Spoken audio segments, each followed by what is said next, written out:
Tahimik pa ang Roma nang magising si Pope Leo XIII sa kalagitnaan ng dilim. 3:00 pa lang ng madaling araw, ngunit ang kanyang opisina sa Apostolic Palace ay puno ng malamig na liwanag mula sa desk lamp na itinutok niya sa papel. Sa labas ng bintana, naglalakbay ang hangin mula sa Tiber patungo sa Vatican Gardens, kasabay ng mahihinang yabag ng mga gwardiya na nagpapalipat-lipat ng pwesto. May naglagay ng sariwang espresso sa mesa, ngunit hindi niya ito ginagalaw. Ang kanang kamay niya ay mahigpit na nakahawak sa panulat, habang ang kaliwa ay nakapahinga sa ibabaw ng makapal na dokumento. Sa mga sandaling ito, walang ibang tao kundi siya, ang kanyang mga tanong, at ang mga salitang kailangan niyang bitawan. Isang sulyap sa orasan, 4:00 na. May mahinang katok sa pinto. Santo Papa, bulong ng sekretaryang si Donato, sabay bahagyang yuko. Handa na po ang mga kardinal kung sakaling kailanganin niyo ng payo. Salamat, Donato, sagot ni Pope Leo nang hindi iniangat ang tingin. Ngunit ngayong umaga, ako lamang ang pipirma. Tahimik na lumabas si Donato. Sa loob ng opisina, pinasok ni Leo ang sarili sa katahimikan. Ilang minuto pa ang lumipas bago niya inilapit ang papel. Walang ornate na diploma, walang legal na palamuti, doktrina lamang, sinlat ng kamay na may bigat ng daang siglo. Huminga siya ng malalim. Kung hindi ngayon, kailan, bulong niya sa sarili. Hawak ang panulat, lumagda siya sa ibaba ng teksto. Eksaktong 6:40 ng umaga. Pinagmasdan niya sandali ang kanyang pirma, Leo XIII, parang marka ng kidlat sa papel. Pagkatapos, tinawag niya ulit si Donato. I-publish ito. Walang pagkaantala. Sa loob ng ilang minuto, ang decree ay lumipad mula sa kanyang mesa papunta sa website ng Vatican. Sa isang iglap, ang headline ay nabasa ng mga tao sa buong mundo. Ang mga pagpapala ng same-sex union ay hindi, at hindi maaaring, maging bahagi ng Catholic liturgy. Habang ang lungsod ng Roma ay unti-unting nagigising, isang bagong alon ng pagkabigla ang dumaan sa mga pader ng Vatican. Sa CNN studio, natigilan ang isang anchor. This is breaking news, natigilan siya, at naputol ang broadcast. Sa Manhattan, nagsimulang magmartsa ang ilang grupo, may dalang mga placard. Sa Maynila, ang mga radyo ay nagbabasa ng headline sa mga misa de gallo. Sa kabilang dako ng mundo, sa isang maliit na silid sa Belgium, binasa ni Padre Thomas Verbeek ang balita habang nakaluhod sa tabi ng kanyang kama. Diyos ko, bulong niya, nangyari na talaga. Sa likod ng mga eksena, nagtipon-tipon ang mga kardinal sa Vatican, may ilan nagkakape, ang iba ay nakatingin lamang sa isa't isa, nag-aantay ng susunod na galaw. Hindi ko kalaing abot dito si Leo, bulong ni Cardinal Rinaldi kay Cardinal Suarez. Walang lumang papa ang gumawa ng ganito kabilis. Maraming magagalit, bulong naman ni Suarez, tumingin sa bintana kung saan makikita ang nagliliwanag na kupula ng St. Peter's. Pero marami rin ang matagal nang naghihintay ng katulad niya. Lumipas ang oras at sumik si Donato kay Pope Leo. Maraming reaksyon po online, Santo Papa. Karamihan ay nagulat, may ilang galit. Ang katotohanan, sagot ni Leo, ay hindi pabor sa uso. Hindi tayo tinawag para sundan ang mundo, kundi para pamunuan ito. Samantala, sa mga hallway ng Vatican, tahimik na naglakad si Monsignor Alvarez, isang batang opisyal na malapit kay Pope Leo. Hinintayin niyang makausap ang kanyang mentor, si Cardinal Dimaggio. Nakita niyo po ba? Tanong ni Alvarez, sumulyap sa telepono. Walang atras ngayon, sagot ni Dimaggio. Maging tapat ka, Hijo, anong nararamdaman mo? Natatakot ako. Pero parang may hangin ng pagbabago. Nagpatuloy ang balita hanggang sa hapon. Mula South America hanggang Africa, may mga pari at madre na tahimik na nagdarasal, may ilan namang nagtataas ng kilay, nag-aalalang baka lumalim ang hati sa simbahan. Sa personal na kapilya, nagdasal mag-isa si Pope Leo. Walang kamera, walang saksi. Panginoon, gabayan mo po ako. Hindi ito tungkol sa akin. Ito ay tungkol sa iyo. Sa labas, sa St. Peter's Square, unti-unting nagdatingan ang mga mamamahayag. May sumigaw ng tanong, may naglabas ng mikropono, lahat nag-aabang ng opisyal na pahayag. Ngunit walang lumabas na kardinal, walang nagbigay ng detalye. Ang mga tao ay naiwan sa sarili nilang haka-haka, nagtatanong-tanong sa isa't isa. Bago magdilim, binuksan ni Donato ang bintana ng opisina ni Pope Leo. Tumayo si Leo at tiningnan ang Vatican Gardens, sumasabay sa mabagal na pagdampi ng hangin. Malapit na ang bagyo, Donato, bulong ni Leo. Opo, Santo Papa. Pero kayo po ang unang sumalubong. Nagtagpo ang kanilang mga mata, isa, puno ng kabigatan ng liderato, ang isa, puno ng paggalang at takot. Sa likod ng mga pader ng Vatikano, may isang umuusbong na puwersa, hindi lamang batas, kundi panibagong sigla. Sa pagdilim ng araw, nagsimulang magbago ang ritmo ng simbahan. Ngunit walang nakakaalam kung alin ang mas malakas, ang tapang ng Papa, o ang galit ng mundo. Sa pagsikat ng araw, gumulong na parang alon ang balita mula sa Vatican, umaabot hanggang pinakamalalayong bayan ng Brazil, sa makakapal na lungsod ng Estados Unidos, sa mga kabukiran ng Pilipinas, at sa bawat iskinita ng Europa.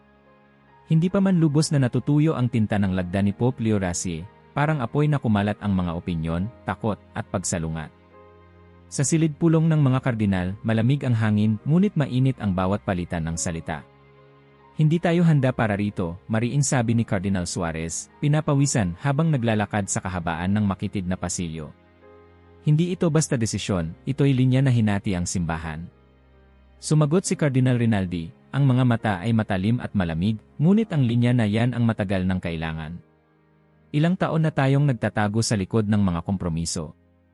Dumating si Monsignor Alvarez, may dalang mga dokumento at kopya ng decree. Mga kagalang-galang, tumataas po ang mga protesta sa Latin America at Germany. May ilang pari na nagbanta ng paglayas, at may mga grupo sa social media na nagpaplanong magsagawa ng kilos protesta dito mismo sa St. Peter's Square. Tahimik si Cardinal Di Maggio, matandang kardinal mula sa Sicily, ngunit baka sa mukha niya ang pagod at lalim ng pag-isip.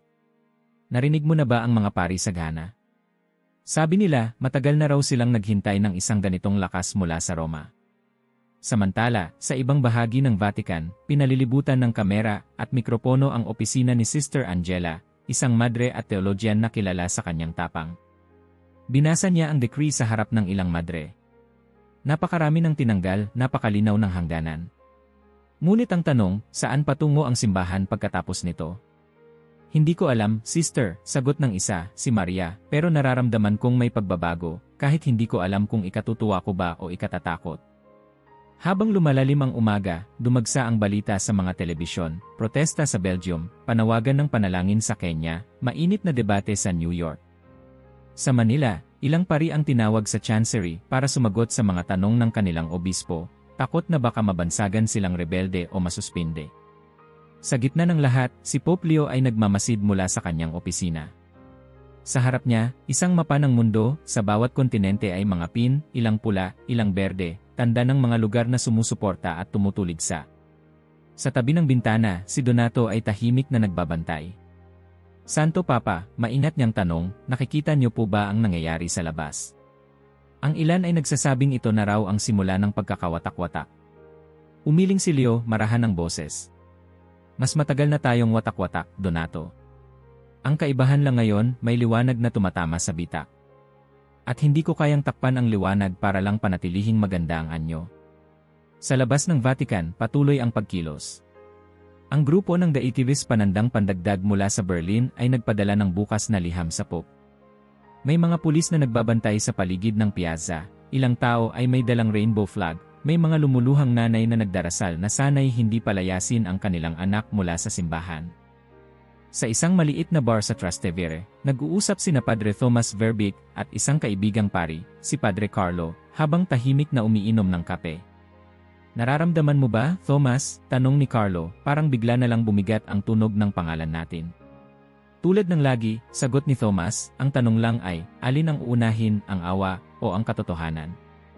Paano kung pareho nating kailangan, bulong ni Carlo, parang dasal. Mabilis na naglabasan ang mga opinyon. Sa social media, trending ang #linya sa buhangin. May sumusuporta, salamat, Pope Leo, sa katapatan. May tumututol, hindi pag-ibig ang isinusulong mo. Lalong lumalaki ang galit at suporta, parang bagyong hindi na mapipigilan.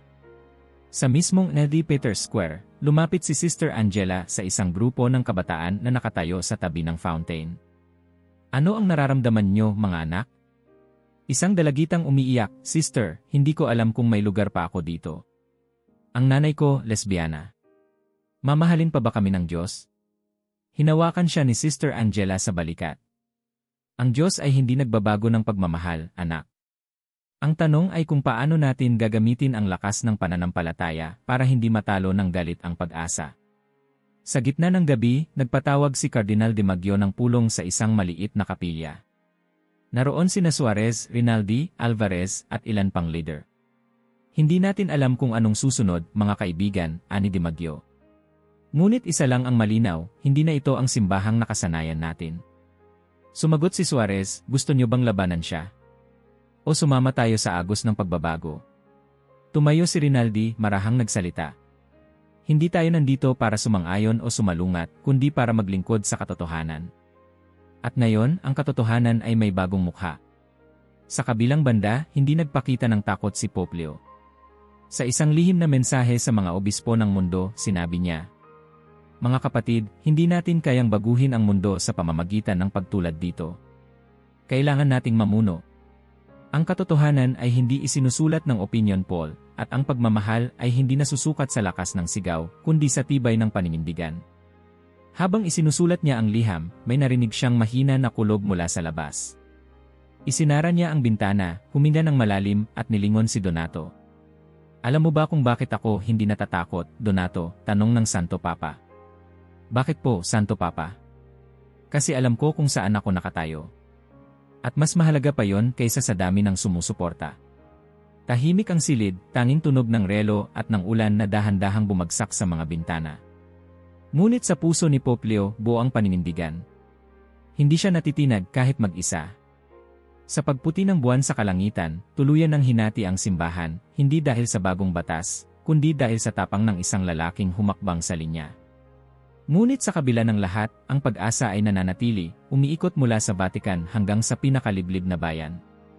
Ang gabi ay mahaba, ngunit may simula ng bagong araw. 5 araw matapos ang unang decree, umalinggaw ang Vatican sa ilalim ng tahimik na tensyon. Sa bawat hallway, may mumunting bulungan, nagbabantang sumabog anumang oras. Umaga ng Huwebes, pinatawag ni Pope Leo XIII ang kanyang mga pangunahing tagapayo. Sa mahaba at makitid na silid ng konsilium, nagtipon sina Cardinal Rinaldi, Suarez, de Maggio, at si Donato na matamang nagmamasid, may dalang bundle ng papel. Walang seremonya, walang palamuti, isang manipis na sobre lamang ang hawak ni Leo. "Naririto tayo ngayon hindi para pag-usapan ang nakaraan, kundi ang hinaharap," anya, mababa ang boses ngunit matalim ang mga mata. "May panawagan mula sa maraming dioceses, Santo Papa," ani Suarez. "Maraming umaasa ng paglambot. Umaalinggaw na raw po ang galit at takot." Yumiling si Leo. Kung ang katotohanan ay kailangang pagaanin para tanggapin ng lahat, hindi na yon katotohanan. Ibinuka niya ang sobre, pinakita sa lahat ang bagong decree. Sino mang pari na hayagang sumusuporta sa estilong buhay na laban sa aral ng simbahan, ay ititigil ang paglilingkod. Walang pasubali, walang debate, walang pasubali. Tahimik ang silid. Si Cardinal de Maggio lang ang naglakas loob, "Santo Papa, may mga mabubuting pari na mapaparusahan. Hindi po ba natin sila pwedeng bigyan ng pagkakataon magpaliwanag? Ang pagiging leader ay hindi pagbibilang ng boto, de Maggio. Isa lang ang hinihingi ko, katapatan sa panata. Kung hindi nila kayang panindigan, hindi sila nararapat maglingkod." Sa labas ng Vatican, parang lindol ang epekto. Sa loob ng ilang oras, kumalat ang balita, bagong decree, mas mahigpit, mas direkta, walang palugit. Kinagabihan, sa isang maliit na simbahan sa Ghent, Belgium, nagtipon ang isang grupo ng kabataang Katoliko kasama si Padre Thomas Verby. Malumanay siyang nagsasalita, humahaplos sa balikat ng umiiyak na estudyante.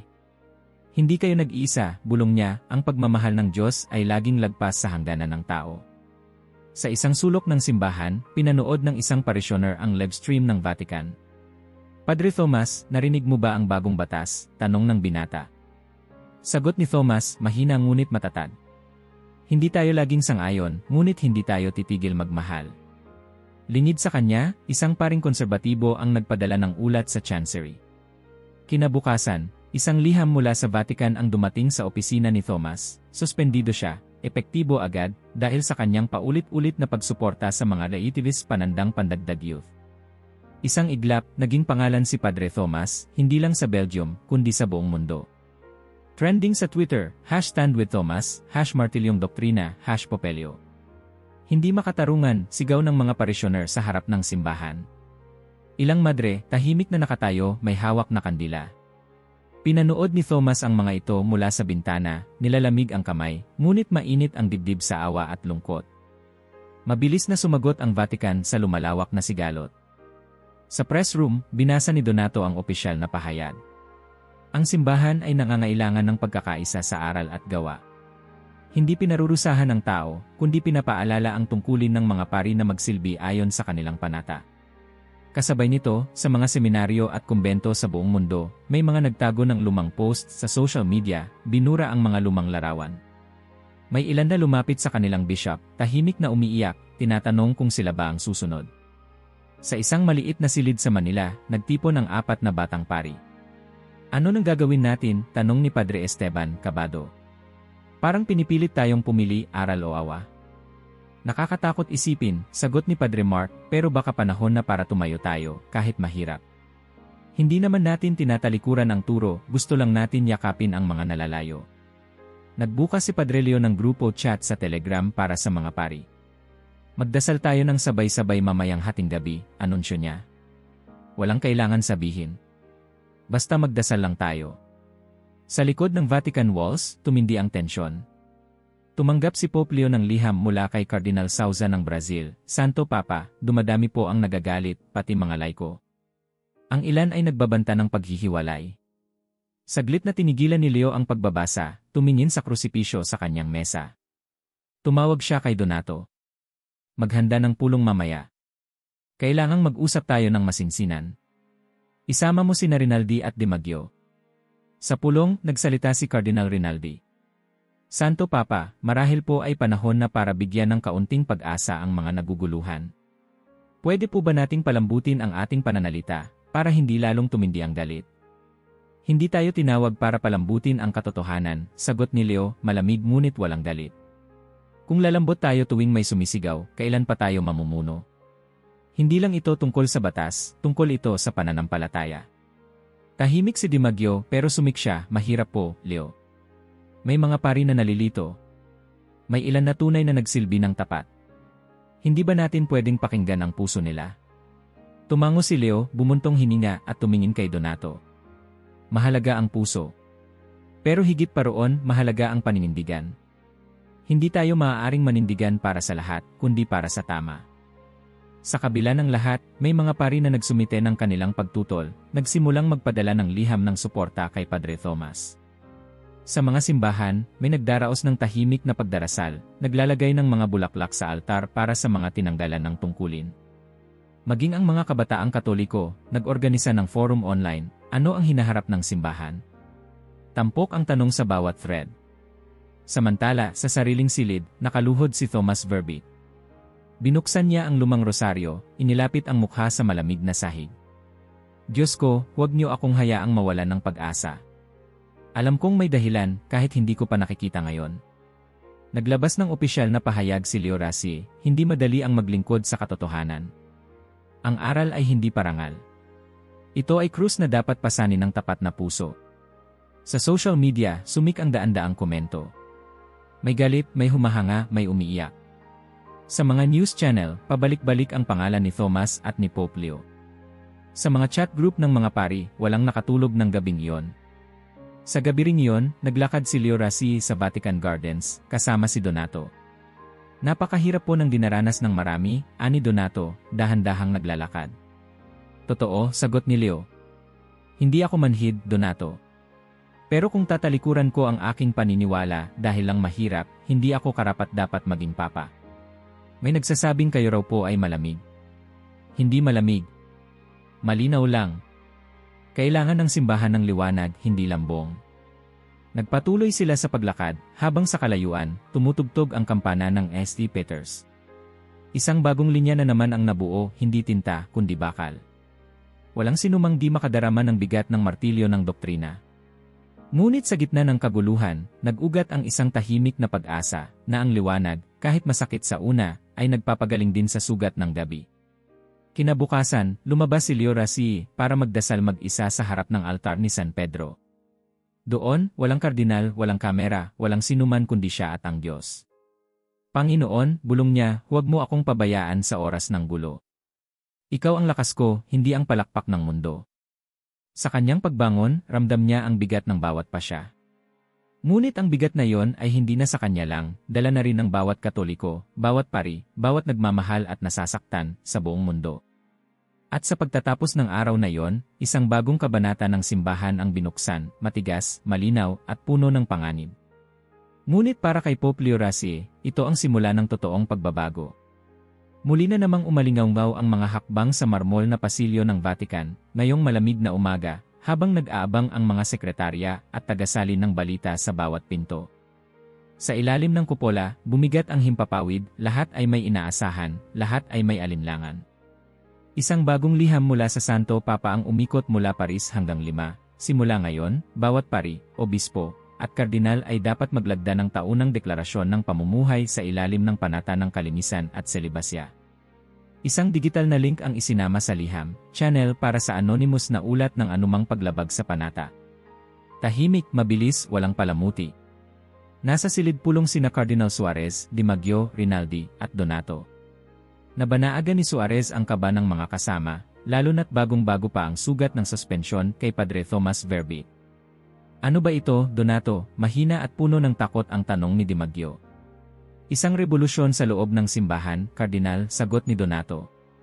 Sa unang pagkakataon, may opisyal na daan para magreklamo ang mga parisyoner, at pati na rin ang mga kapwa-pari. Tahimik na nagmuni-muni si Rinaldi, hawak ang makapal na folder ng mga pahayag mula sa iba't ibang dioceses. May ilan nang nagbitiw, lalo na sa France at Canada.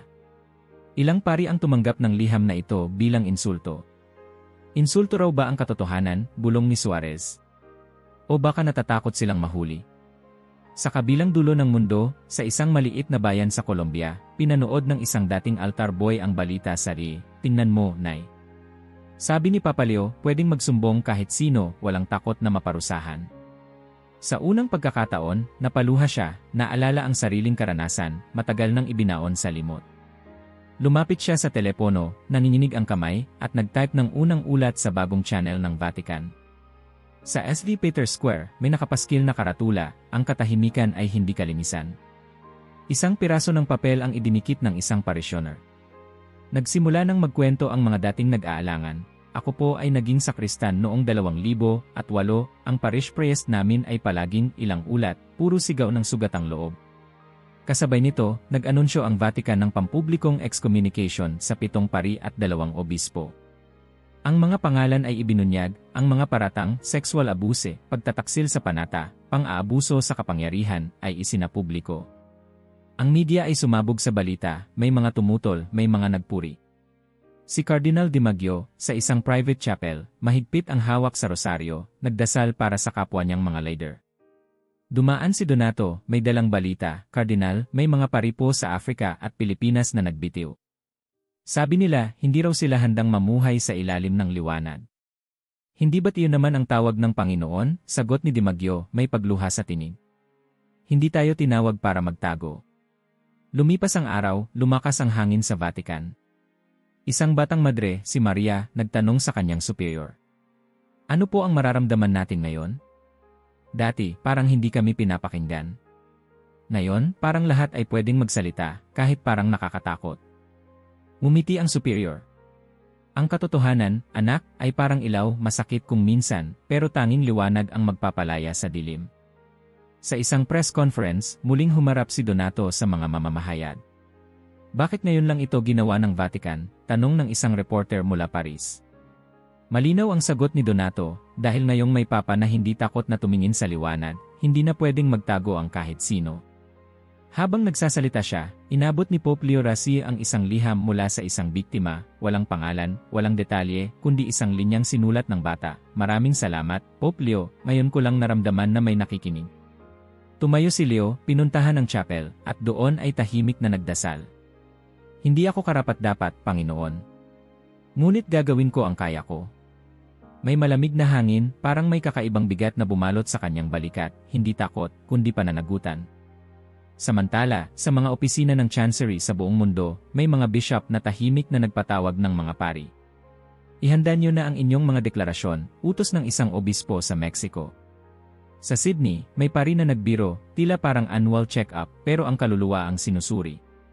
Nagpaulan ng komento ang social media, hindi lang tungkol sa mga pinarusahan, kundi sa bagong tapang ng Vatican. Sana noon pa ginawa, ani ng isang survivor mula sa Ireland. Ngayon lang ako naniwala na hindi lahat ng pari ay may tinatagong lihim. Ngunit may ilan ding nagalit, nagpost ng kanilang pagbibitiw, at naglabas ng hinaing sa Facebook at Twitter. Walang tiwala ang Papa sa mga pari. Para kaming kriminal. May mga bishop na pinili ang katahimikan, may ilan na tahimik na nagpaalam at umalis. Hindi lahat ay natuwa. Sa isang lihim na pulong ng ilang senior cardinal, nag-alala si Rinaldi. Kung ganito katindi ang linis na hinihingi, sino pa ang matitira? Sumagot si Suarez, mas mabuti ng kakaunti, basta tapat. Kaysa marami, pero lahat nagtatago. Isang gabi, tinawag ni Pope Leo Rossi si Donato. Dalhin mo ako sa archives, anya. Naglakad sila habang binubuksan ni Donato ang mga lumang pintuan. Sa loob, mga lumang talaan, envelope, at lihim ng mga nagdaang dekada. Binuklat ni Leo ang isang sulat mula sa 1,972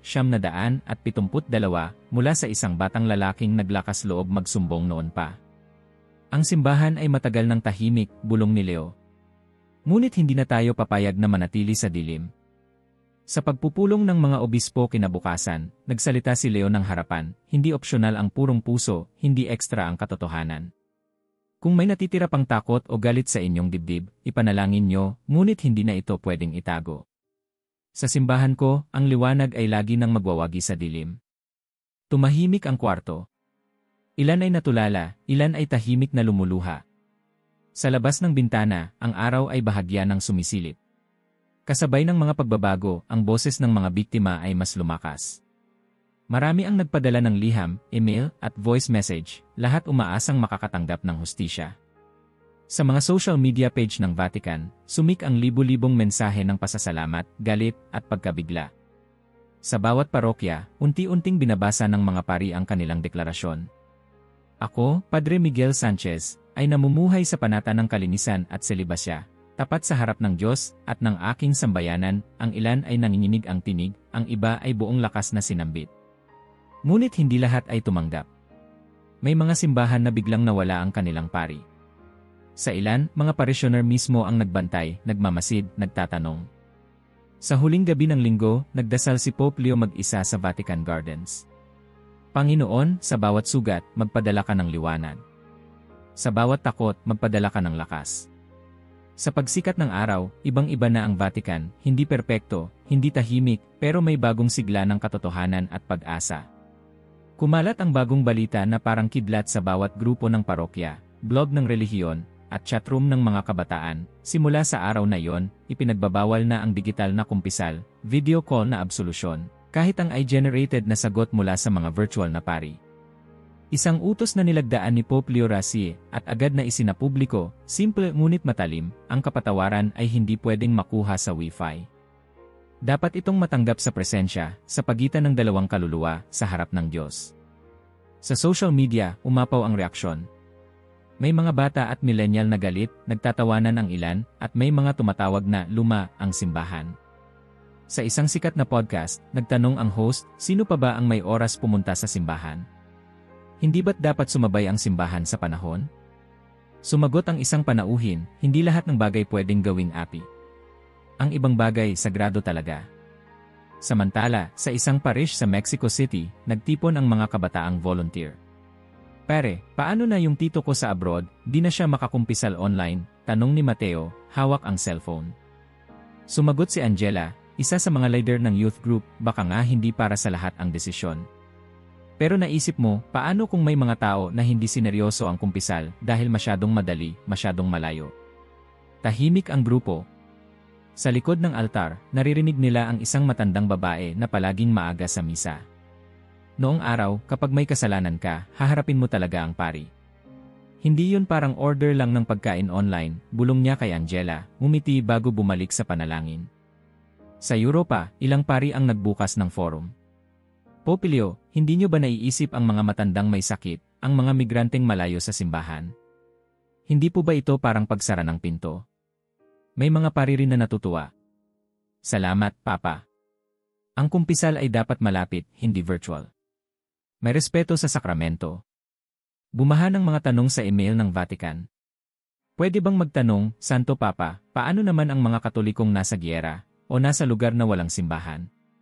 Ang sagot ni Donato, na siyang nangangalaga sa correspondence ng Papa, ang simbahan ay gagawa ng paraan para makarating ang sakramento. Ngunit ang grasya ay hindi dapat gawing mabilisang serbisyo. Hindi ito produkto. Sa mga balita, ipinakita ang mga bagong eksena, mahahabang pila sa harap ng mga simbahan sa Maynila, Roma, at Nairobi. May mga bata, matatanda, at buong pamilya. May mga nagdadaldalan, may nag-aalalang baka hindi umabot bago magsara ang pinto ng kumpisalan.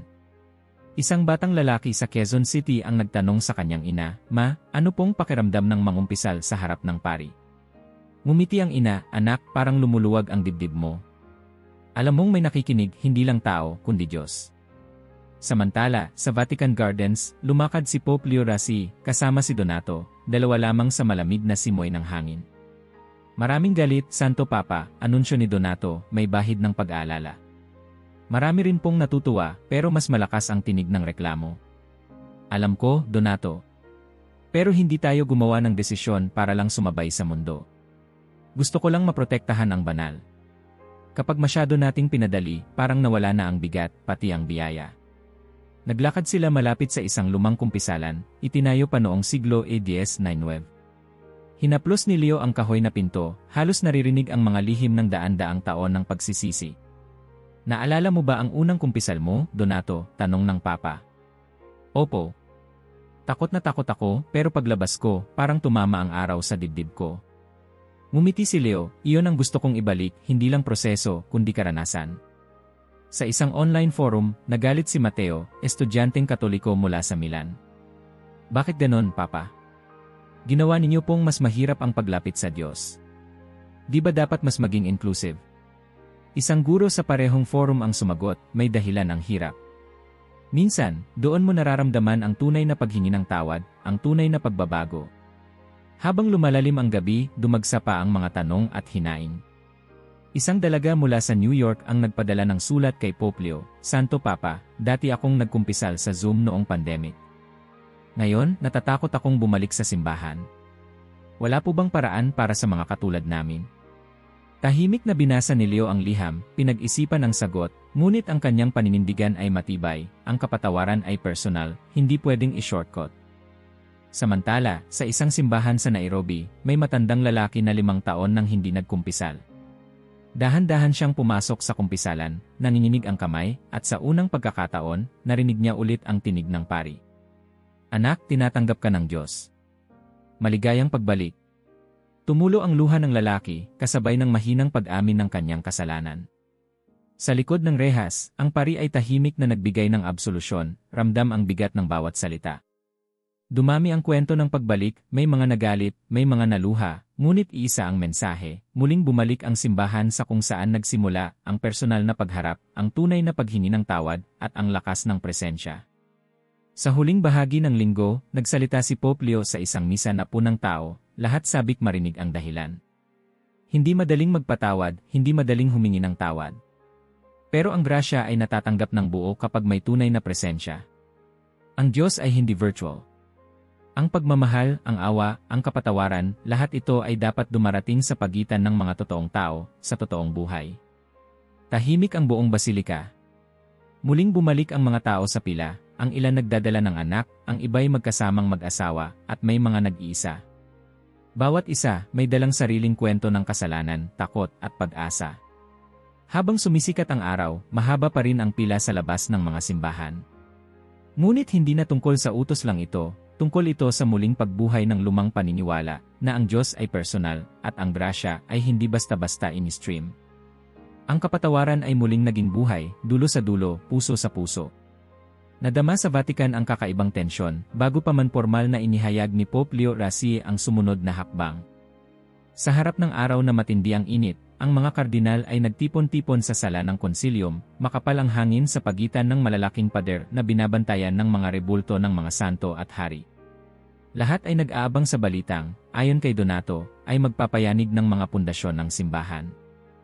Sa harap ng lahat, tahimik na binasa ni Pope Leo XIII ang bagong utos. Simula sa araw na ito, lahat ng kayamanang hindi ginagamit sa liturhiya, mga kalis na natatabunan ng ginto, mga tiara na niluma ng panahon, mga relikya na idineposito lang sa mga silid at hindi pinapakinabangan ng tao, ay ibebenta. Ang lahat ng malilikom ay ipapadala ng diretsyo sa mga simbahan sa Gaza, Ukraine, at Haiti, para sa mga biktima ng digmaan, sakuna, at kahirapan. Umalinggaw ang bulungan ng mga kardinal.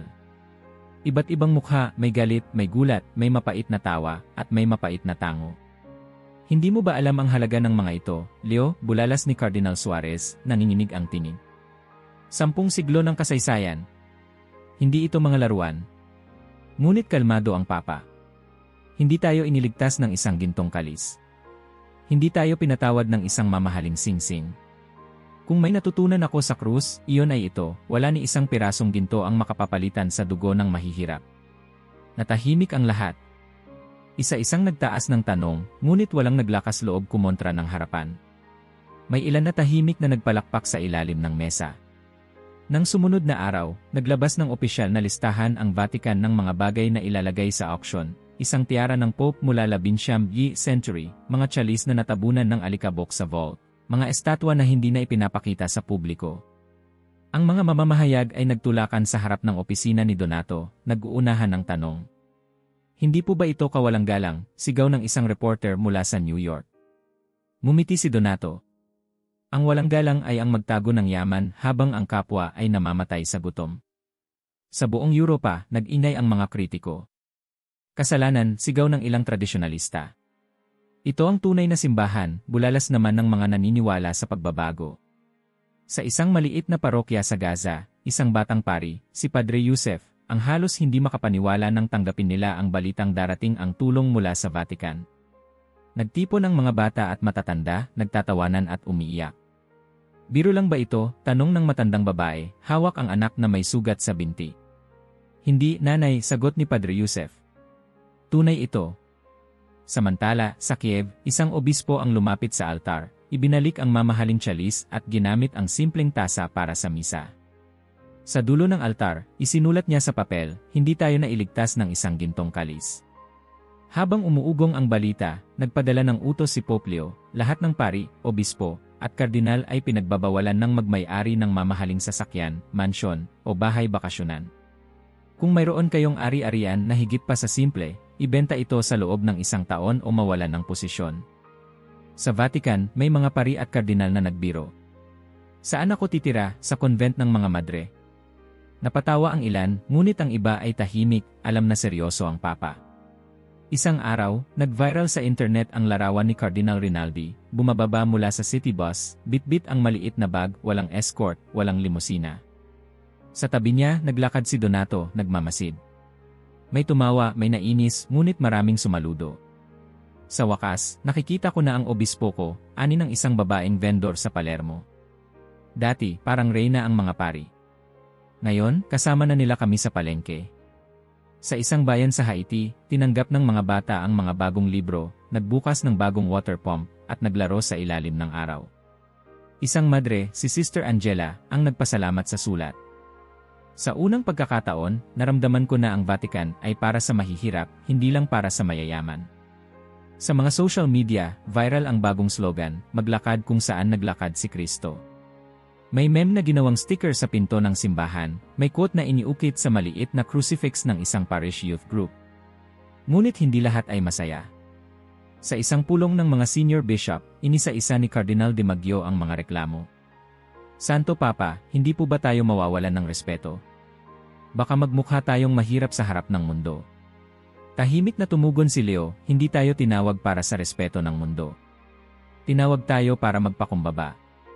Kung hindi kayang yakapin ng isang leader ang simpleng buhay, hindi siya karapat-dapat sa krus.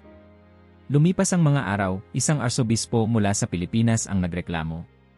Pinaghirapan ko po ang posisyon ko, may karapatan po akong sumakay ng magandang sasakyan. Kinabukasan, tinanggal siya sa pwesto.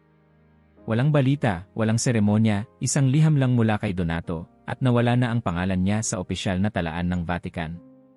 Sa kabila ng kaguluhan, may mga pari na tahimik na ngumiti habang binubuksan ang pinto ng parokya, binabati ang mga bata at matanda, at sa unang pagkakataon, naramdaman nilang muli ang mainit na pagtanggap ng tao. Dati, parang hadlang ang yaman. Ngayon, parang nagkaroon kami ng bagong kapangyarihan, ang kapangyarihan ng tiwala, bulong ni Padre Miguel mula sa Colombia. Lumapit si Donato kay Pope Leo sa isang tahimik na gabi. Maraming tumutol, maraming nagagalit. Ngunit mas marami ang tahimik na sumusuporta. Parang muling nagising ang simbahan, Santo Papa. Naglakad si Leo sa Vatican Gardens, pinagmamasdan ang malamlam na buwan sa ibabaw ng kupola. Hindi natin pwedeng gawing palasyo ang bahay ng Diyos habang ang mga anak niya ay natutulog sa kalsada. Nagbalik tanaw si Donato. Naalala ko po noong bata ako, natakot akong lumapit sa pari, parang laging may harang ng ginto at mamahaling tela. Ngayon, nakikita kong parang bumalik tayo sa simula. Bumalik tayo kung saan tayo dapat magsimula, sagot ni Leo. Sa alabok, hindi sa yaman. Sa mga gabi ng Sabado, sa iba't ibang parokya sa mundo, may mga pari na walang dalang ginto, walang mamahaling kasuotan, kundi simpleng suta ng puti at ngiti. Lumapit ang isang batang babae, Father, bakit po kayo walang alahas? Ngumiti ang pari, kasi ang Diyos, hindi tinitignan ang alahas, anak. Tinitignan niya ang puso. Sa isang maliit na lungsod sa Ukraine, dumating ang balita, ang simbahan nila, na winasak ng gyera, ay makakakuha na ng tulong mula sa Vatican. Ang mga tao ay nagsayaw, nagdasal, at nagsindi ng kandila sa altar na walang ginto, ngunit puno ng pag-asa. Sa Vatican, si Pope Leo ay nagdasal mag-isa, hawak ang lumang rosaryo ng kanyang ama. Panginoon, kung ito man ang aking krus, gabayan mo ako. Ibigay mo sa akin ang lakas ng pagtalikod sa karangyaan. Sa dulo ng linggo, sumikat ang araw sa ibabaw ng Vatican, walang kinang ng ginto, kundi liwanag ng bagong simula. Sa bawat sulok ng mundo, naramdaman ng mga mahihirap at api ang mainit na yakap ng simbahan. Sa unang pagkakataon, tunay, walang hadlang, at walang halong takot. Mainit na hapon ng Hulyo nang tahimik na kumalat ang balita sa Vatican, isang lihim na memo na inilagay sa mesa ng bawat obispo, at isang update sa website ng Vatican na halos walang press release. Ngunit mabilis ang balita, tulad ng laging nangyayari kapag ito ay tunay na mahalaga. Simula ngayon, lahat ng kababaihang Katoliko na naglilingkod bilang madre, lay leader, at teologyan ay may ganap na karapatang bumoto sa Sinod ng Vatican. Hindi makapaniwala si Sister Angela, teologyan mula sa Kenya, nang matanggap niya ang email mula sa Secretariat. Binasa niya ito ng ilang ulit bago tahimik na umupo at huminga ng malalim. Pinuntahan siya ng mga kapwa madre sa silid-aklatan ng seminaryo. Totoo ba ito, Angela? Bulong ng isa. Ngayon, sagot niya, may luha sa mata, hindi lang tayo makikinig, makapagsasalita na tayo para sa hinaharap ng simbahan. Habang sa ilang kumbento ay may mga simpleng selebrasyon, mainit na yakapan, mga tawa sa kusina, at simpleng panalangin ng pasasalamat, iba naman ang reaksyon sa mga silid ng kapangyarihan ng Vatican. Sa isang pulong ng mga kardinal, piniga ni Cardinal Suarez ang kanyang rosaryo. Mas mabilis pa sa bagyo ang pagbabagong ito, anya, halos hindi makatingin kay Leo Rasi. Hindi ba tayo nadadala ng emosyon, hindi ng tradisyon? Nagtaas ng tingin si Pope Leo, payapa ngunit matalim. Kung ang tradisyon ay pumipigil sa katarungan, hindi iyon katarungan at hindi iyon pananampalataya. Tahimik si Cardinal Di Maggio, pinanood ang sagutan, habang si Donato naman ay abala sa pagtanggap ng tawag mula sa iba't ibang dioceses, may mga umaapela, may nagbabanta ng boycott, at may ilang nagbabantang umalis sa sinod. Ngunit sa likod ng tensyon, unti-unting nagbabago ang simoy ng Vatican. Sa isang lihim na usapan, nagtipon ang ilang madre at lay leader, kabilang si Sister Angela.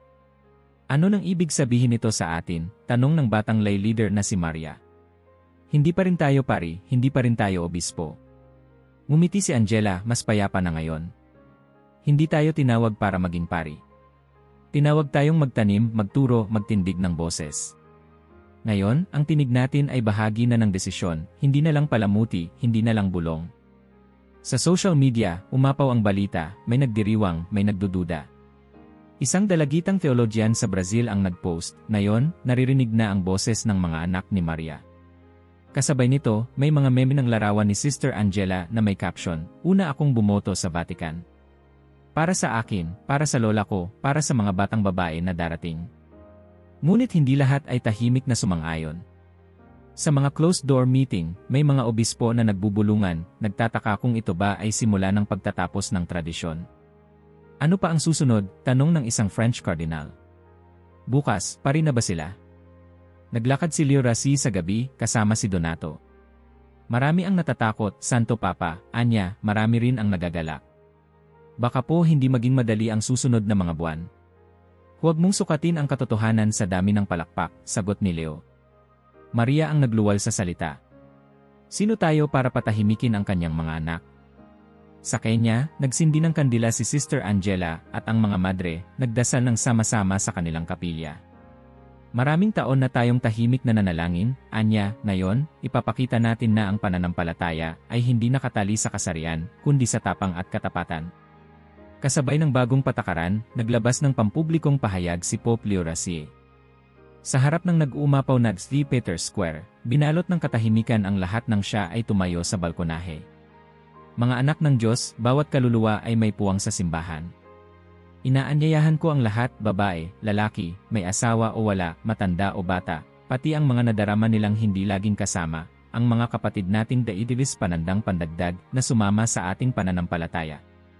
Ngunit tandaan ninyo, ang pagtanggap ay lakad ng pananampalataya at pagsisisi, magkasabay, hindi magkahiwalay. Ang bawat puso ay tinatawag, ngunit hindi natin binabago ang krus upang mas madali ang paglalakbay. Tinatanggap natin ang bawat kaluluwa, ngunit kasama ng pagyakap ay ang hamon ng pagbabalik loob. Tahimik ang karamihan. Ilang sandali, sumabay ang palakpakan at pag-iyak ng ilan. Sa gilid ng plaza, may mag-ina na magkahawak kamay, habang sa harap, may grupo ng kabataang teologyan na tumayo at nagsimula ng tahimik na pag-awit. Ilang araw matapos ang anunsyo, sa bawat dako ng mundo, may maliliit na pulong at tahimik na selebrasyon. Sa mga simbahan sa South America, nakikita ang mga madre at lay leader na mas aktibong sumasali sa mga debate, sa pagboto, at sa pagtuturo. Sa Roma, isang batang seminarista ang lumapit kay Sister Angela. Sister, paano niyo po nahanap ang lakas? Sumagot siya, sa bawat tahimik na sandali ng panalangin, natutunan kong ang tunay na boses ay hindi sumisigaw, kundi tumatagal. Kapag alam mong tama ang ginagawa mo, hindi mo kailangang mag-ingay. Sa bawat bulong ng pag-aalinlangan, may kasabay na bulong ng pag-asa. Sa bawat sigaw ng pagtutol, may sumisibol na awit ng tagumpay. Ang mga boses ay dumami, at ang mga dating silensyo ay naging matatag na salita ng pananampalataya. Habang sumisikat ang araw sa ibabaw ng Vatican, tumayo si Pope Leo Rasi sa gilid ng bintana, tahimik na nagdasal. Sa likod niya, naroon si Donato, mas matanda, mas payapa, ngunit mas naniniwala na ang bawat maliit na boses, kapag pinakinggan, ay kayang magbago ng mundo. Tahimik na umaga sa Vatican nang mapansin ng isang batang mamamahayag mula sa Spain ang kakaiba, bakit wala sa daliri ng Santo Papa ang Anel do Pescador? Isang maliit na tanong na nagsimula bilang bulong sa press room, ngunit pagkalipas ng ilang oras, naging headline na ito sa buong mundo. Sa bawat social media post, sa bawat diskusyon sa parokya, iisa ang tanong, bakit hindi isinusuot ni Pope Leo Rasi ang simbolo ng kapangyarihan at otoridad na libu-libong taon ng bahagi ng kasaysayan ng papado? Sa Vatican corridors, nagmamadali si Donato, bitbit ang folder ng mga liham ng mamamahayag, bawat isa'y may magkatulad na tanong. Sinalubong siya ni Cardinal Rinaldi sa gilid ng hallway. Donato, ano ba talaga ang dahilan? Hindi natin mapigilan ang usap-usapan. Hindi ko masasagot ang lahat, Cardinal. Pero alam kong may sariling dahilan ang Santo Papa, sagot ni Donato, bahagyang ngumiti, kahit ramdam ang bigat ng bawat salita. Sa kabilang bahagi ng Vatican, nagtipon sa maliit na silid si Pope Leo Rasi, kasama ang tatlo sa kanyang pinakamalapit na tagapayo, sina Cardinal Suarez, Di Maggio, at Rinaldi. Tahimik ang lahat, bawat isa ay naghihintay ng paliwanag.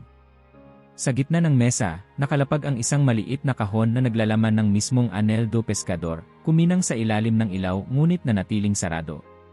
Sumingit si Suarez, maingat ngunit matindi ang tanong. Santo Papa, maraming naguguluhan, maraming natatakot. Sabi ng ilan, baka raw kayo ay nagtatakwil ng tradisyon.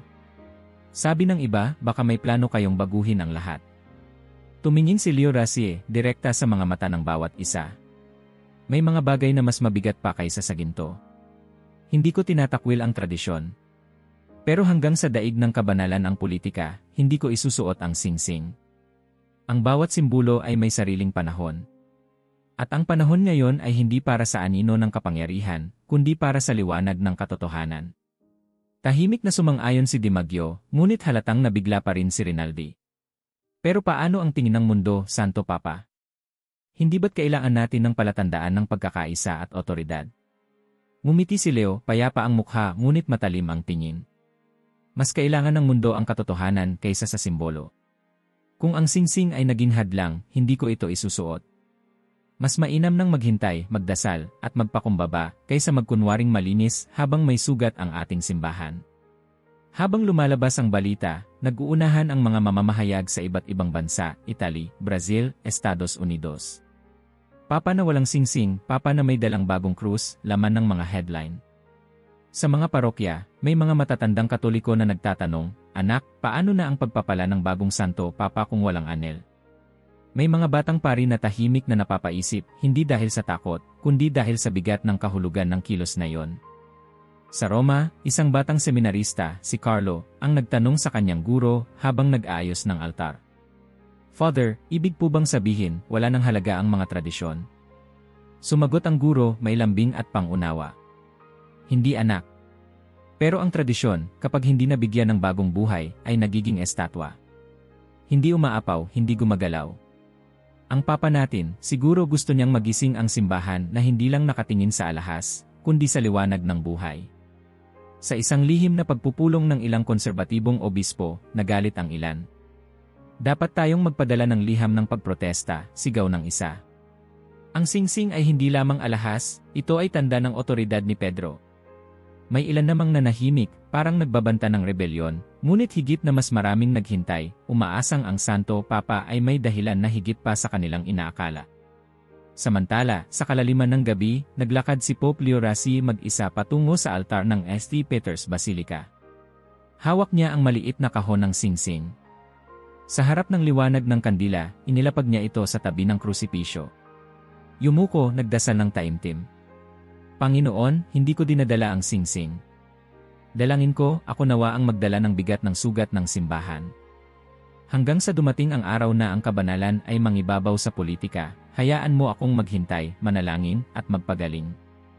Sa katahimikan ng altar, tila may biglang gumaan sa hangin.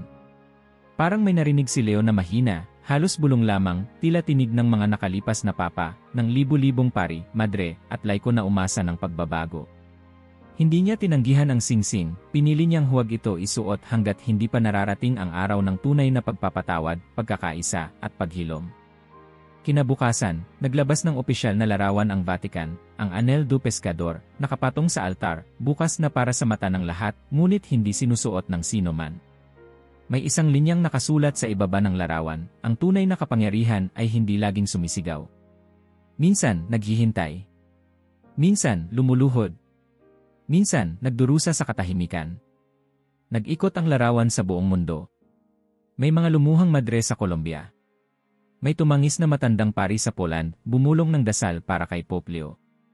May isang batang theologian sa Nigeria na nag-tweet, "Ang papa na tumangging magsuot ng singsing ay papa na alam ang bigat ng mundo." Sa Maynila, isang obispo ang tahimik na naglagay ng maliit na singsing sa altar ng kanilang katedral, tanda ng pakikiisa sa pagninilay. Lumapit si Donato kay Pope Leo sa isang gabing malamig at mahangin. "Santo Papa, marami pa ring nagtatanong. Hanggang kailan niyo po balak hindi isuot ang singsing?" Tahimik na ngumiti si Leo, tumingin sa malayo. "Hanggang sa maramdaman kong hindi nasugat ang politika ng simbahan, kundi ang kabanalan. Doon lang." Lumipas ang mga araw, ang Vatican ay nanatiling abala. Ngunit sa gitna ng lahat, ang imahen ng singsing na hindi isinusuot ay naging mas makapangyarihan kaysa sa anumang maringal na seremonya. Nagbigay ito ng paalala na may mga sugat na kailangang pagalingin muna bago magsuot ng korona at may kapangyarihang nakatago sa pagpapakumbaba. Habang sumasapit ang gabi, nakatayo si Pope Leo sa bintana ng kanyang silid, pinapanood ang lungsod ng Roma na natutulog sa ilalim ng buwan. Sa dibdib niya, dala pa rin ang bigat ng simbolo at ng pananampalataya na mas malalim kaysa sa anumang ginto. Sa ika-40 araw ng pontifikado ni Pope Leo XVI, para bang sumabay ang mga kampana ng Roma sa paghinga ng mundo. Sa bawat tanong na inani ng simbahan, sa bawat sugat na nilantad, sa bawat lihim na inilabas sa liwanag, namayani ang isang tahimik na paggalaw, pagbabalik loob, paglalayo, pag-aalab at pagninilay. Sa Africa, sa isang maliit na baryo sa Kenya, napuno ang simbahan sa linggo. Dati, kalahati lang ang upuan ang may laman, ngayon, pati ang mga bata, matanda, at mga ina na noon ay iniwasan ang simbahan, bumalik para manalangin. Sa harap ng altar, nagsalita si Sister Angela, buong tapang na nagdasal para sa pagkakaisa. Panginoon, salamat sa bagong simula. Salamat sa bagong lakas na makisali, makinig at magsalita. Sa Buenos Aires, isang mag-asawang matagal nang lumayo sa simbahan dahil sa sakit ng nakaraan, naglakad papasok ng katedral, hindi dahil nanumbalik agad ang tiwala, kundi dahil nabasa nila ang balita na ang Vatican, sa wakas, ay nakinig sa hinaing ng mga nilimot. Sa tabi ng pinto, binati sila ng isang batang pari. Maligayang pagbabalik. Ang bahay na ito ay para sa lahat, walang labis, walang kulang. Habang dumarami ang umuuwi, mas marami ring lumalayo. Sa Munich, isang grupo ng dating aktibong Katoliko ang nagtipon sa isang cave, nagtatalo tungkol sa mga pagbabago ni Pope Leo. Hindi ito ang simbahang kinalakhan ko, sabi ng isa, may lungkot sa tinig. Hindi ko alam kung babalik pa ako. Baka naman hindi tayo tinatawag na bumalik, sagot ng isa pang babae, baka tinatawag tayong magtanong, magduda, at maghanap ng bagong daan. Sa Vatican, araw-araw na may liham na dumarating, ilan ay puno ng galit, ilan ng luha, at ilan ng pasasalamat. Binasa ni Donato ang bawat isa, inihahatid kay Pope Leo ang mga pinakaimportanteng mensahe. Isang araw, may natanggap siyang sulat mula sa isang bata sa Haiti. Santo Papa, salamat po sa bagong bomba ng tubig. Marami na kaming malinis na maiinom. Salamat po, kahit hindi ko kayo kilala. Tahimik na umiti si Leo, itinabi ang sulat sa altar ng kanyang maliit na kapilya. Ito ang tunay na kayamanan ng simbahan, bulong niya. Sa kabila ng mga bagong pag-asa, hindi nawala ang kaguluhan. Sa konsilium, nagtipon ang mga kardinal at obispo, kalahati ay abala sa pag-uusap, kalahati ay tahimik na nagmamasid. Si Cardinal Suarez naninimbang pa rin. Ano ang mangyayari sa atin kung ipagpatuloy ni Leo ang landas na ito? Marami na ang nalilito, marami na ang galit. Nagtaas ng kamay si Cardinal Rinaldi. O baka naman, ito na ang panahon ng pagpapakumbaba. Hindi ba't ito ang tunay na simbahan, ang simbahan ng mahihirap, ng mga iniwan, ng mga muling tumayo? Tahimik si Di Maggio, ngunit ramdam ang kabigatan sa mukha.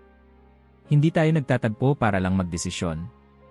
Tayo ay nandito upang tumugon sa tawag ng panahon, panahon ng paghilom, panahon ng pagyakap sa sugat, panahon ng pagbibigay daan sa bagong pag-asa. Sa likod ng malalaking tanong, may maliliit na tagpo. Sa isang katedral sa Poland, isang matandang pari ang nagbigay ng sermon. Ang simbahan ay tulad ng isang pirasong basag na salamin. Bawat piraso may sariling sugat, sariling istorya. Pero kapag inipon mo, makikita mo pa rin ang liwanag. Isang batang seminarista, si Carlo, ay lumapit kay Sister Angela sa labas ng simbahan. Sister, natatakot ako. Ang daming pagbabago. Paano kung hindi ko na kaya? Umiti si Angela, hinawakan ang balikat niya.